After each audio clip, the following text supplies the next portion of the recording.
Bonjour à toutes et à tous et merci de nous préférer pour vous informer le sommaire.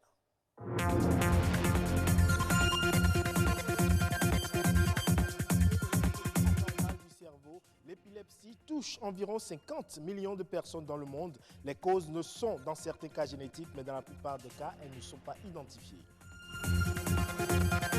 Vanter le savoir-faire béninois à travers la mise en valeur des produits Label Bénin passe par leur présence au grand rendez-vous international. La labellisation devient un enjeu. Comment s'y prendre? La réponse. Enfin, on parle de la lecture qui sème en nous des idées, des connaissances, des rêves et des aspirations, mais elle permet d'apprendre de nouvelles choses et de se former.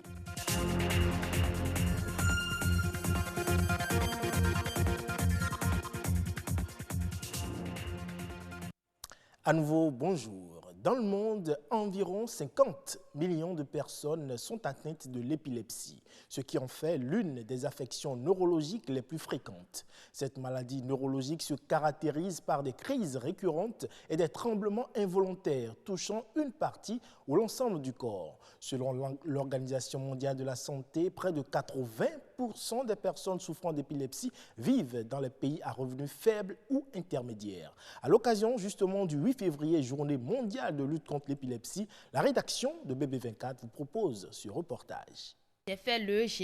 Au quotidien, cette dame vit normalement. Pourtant, elle souffre de l'épilepsie.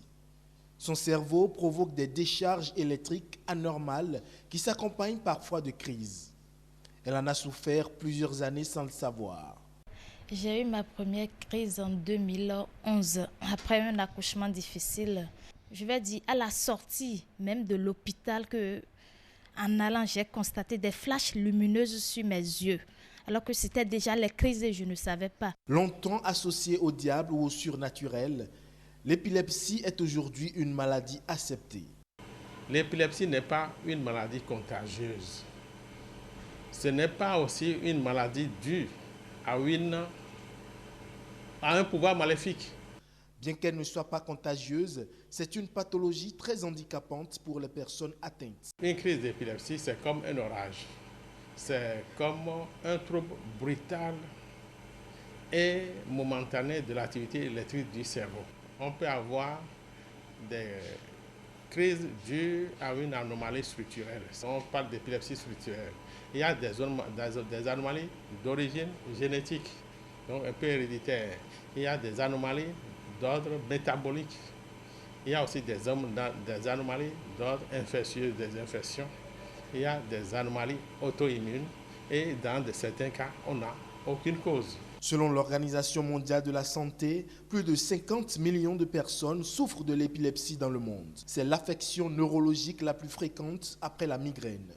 Aujourd'hui, il existe de nombreux traitements. Les médicaments classiques existent.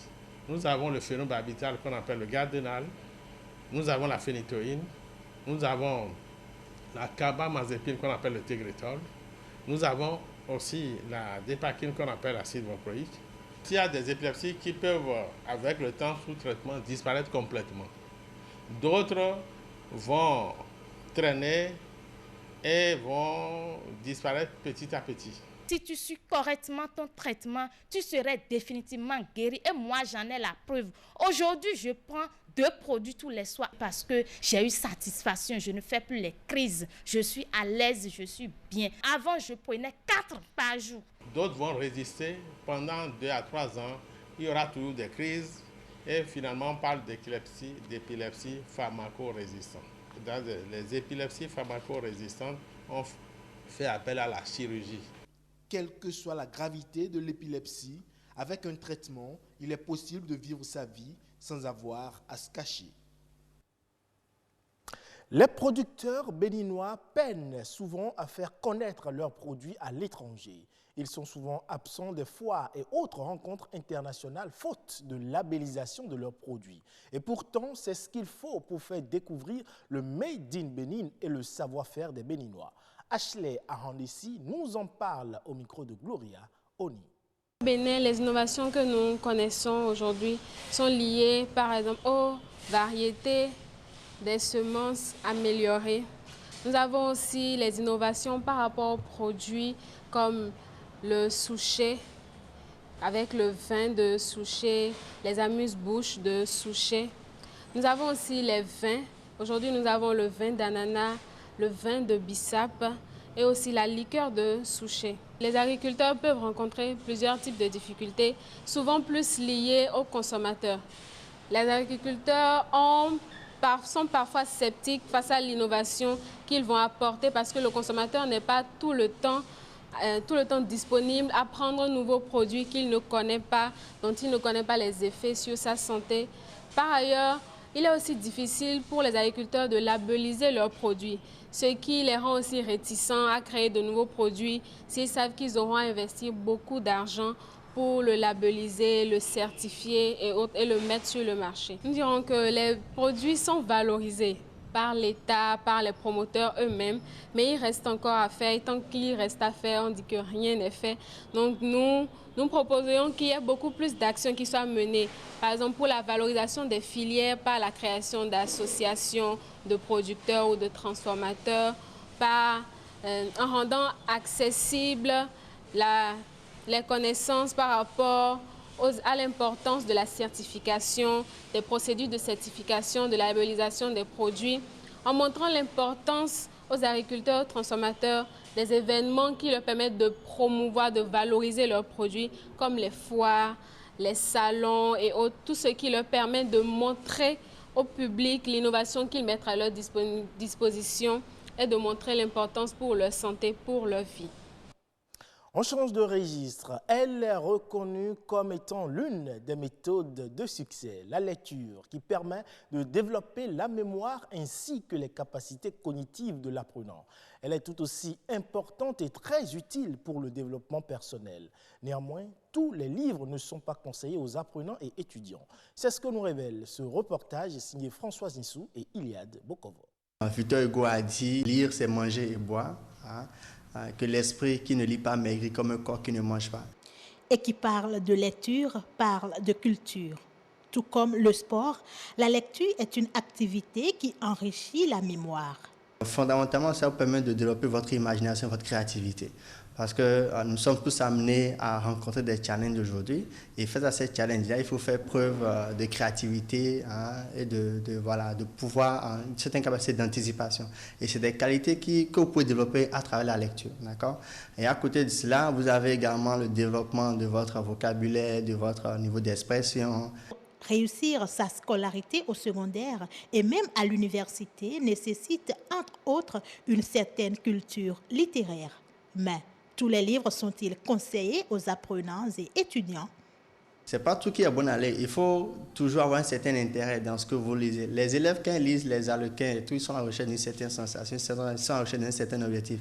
Mais nous les amenons à dépasser cet objectif-là. J'ai des journalistes en face de moi. Si je vous amène des livres sur le journalisme, comment être un bon journaliste, les b.a.-ba du journalisme, ainsi de suite, vous serez intéressé à lire, n'est-ce pas? Et donc, il faut que chacun trouve son intérêt, d'accord, avec le livre qu'il a en face de lui. Et c'est cela qui l'incite davantage à lire. Et donc, tout n'est pas nécessairement bon à lire, mais il faut avoir un objectif derrière, il faut savoir ce que vous voulez, et en fonction de ça, vous pouvez maintenant chercher le livre que vous voulez pour pouvoir le lire. Pour inciter élèves et étudiants à la lecture en associant les nouvelles technologies, une alternative est trouvée, celle de la lecture numérique. La lecture numérique aujourd'hui est une certaine solution, déjà en termes d'accessibilité, parce qu'on parle de livres numériques et donc vous pouvez, sur votre portable, vous pouvez avoir 20 livres, d'accord?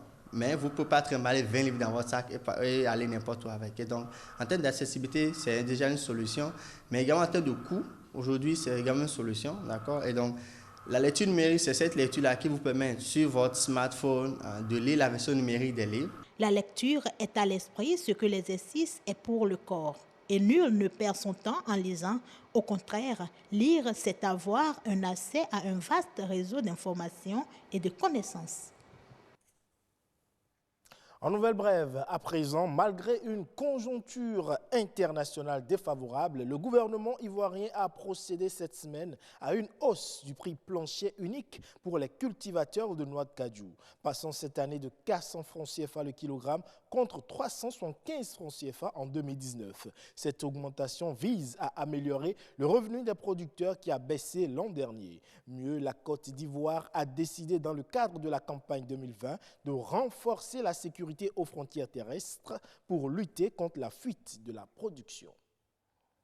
Sécurité sanitaire du Sénégal. Face aux menaces liées au coronavirus, un dispositif de détection de cas éventuels est en place à l'aéroport Blaise Diagne. Les autorités en charge de la santé ont visité l'aéroport et ont tenu à rassurer sur la situation des Sénégalais en Chine. Omar Diao de la RTS pour les précisions. La surveillance des frontières dans un monde de menaces multiples mérite une vigilance constante. La pneumopathie à coronavirus commande une veille permanente sur les portes d'entrée potentielles que sont les frontières. Et ce n'est pas qu'une affaire des services de santé. On voit les équipes du ministère de l'Intérieur, les équipes du ministère des Transports aériens et du Tourisme et même les équipes du ministère des Forces armées. Donc c'est une démarche collaborative. La multisectorialité est donc nécessaire pour mener à bien la lutte. Avoir une stratégie d'ensemble et mutualiser les moyens. La question qui est posée est une question multisectorielle et tous les acteurs sont déterminés et engagés à combattre ce fléau qui est effectivement donc un fléau international, mondial. Des équipements spécifiques ont été déployés à l'aéroport international Blaise Diagne. Un personnel aguerri recherche les cas suspects grâce à des caméras thermiques. Tous les infirmiers qui sont là étaient venus dans le cadre de l'épidémie d'Ebola en 2014. Donc, pour dire vraiment, ce sont des infirmiers qui sont qualifiés. Si le ministre s'est rendu 2 fois en une semaine à l'AIBD, c'est moins pour embarquer dans un avion que pour contrôler le dispositif mis en place. Faire en sorte que les Sénégalais soient protégés, mais aussi soient informés de ce que nous sommes en train de faire.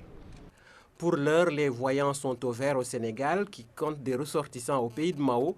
Partout où se trouve un ressortissant sénégalais, l'État considère qu'il est effectivement responsable au premier chef de sa sécurité. C'est pourquoi nos compatriotes qui sont en Chine sont suivis par la représentation diplomatique, mais aussi sont suivis par l'État chinois dans le cadre de la coopération que nous avons. Une circonstance comme celle-là est une circonstance d'unité nationale.